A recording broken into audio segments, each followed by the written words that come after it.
Kazhimbram VPM SNDP സ്കൂളിലെ കലോത്സവം സർഗസാഗരം സാഹിത്യകാരനും അധ്യാപകനുമായ PK ഭരതൻ മാസ്റ്റർ ഉദ്ഘാടനം ചെയ്തു. PTA പ്രസിഡന്റ് രമേശ് പള്ളത്ത് അധ്യക്ഷനായി. Principal Jayalakshmi teacher, SNDP Nattika യോഗം യൂണിയൻ പ്രസിഡന്റ് ഉണ്ണികൃഷ്ണൻ തഷ്നാത്ത്, 17ാം ward member Shine Nediyiruppil, head mistress Beena T Rajan, മാതൃസംഗമം president Shisma Prasanth, PTA vice president Sumod Eranezhath, Prasad master, Shobha teacher, school leader Fathima Sanam, Neethu teacher എന്നിവർ സംസാരിച്ചു. ഒരു സ്കൂളിൻ്റെ യുവജനോത്സവം ഉദ്ഘാടനം ചെയ്യുക എന്നുള്ളത് വളരെ സന്തോഷമുള്ളൊരു കാര്യമാണ് എന്നെ സംബന്ധിച്ച്.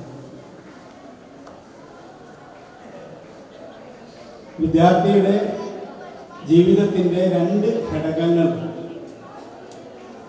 ഒരു കുട്ടിയുടെ സമഗ്രമായ വളർച്ചയ്ക്ക് സ്കൂളിൻ്റെ പാഠ്യ പദ്ധതിയും ക്രമങ്ങളും അതോടൊപ്പം പാഠാനുബന്ധ പ്രവർത്തനങ്ങളും ഒരുപോലെ കൊണ്ടുപോകേണ്ടതാണ്.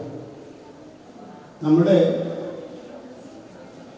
തലച്ചോറിൻ്റെ 2 ഭാഗങ്ങൾ, ഒന്ന്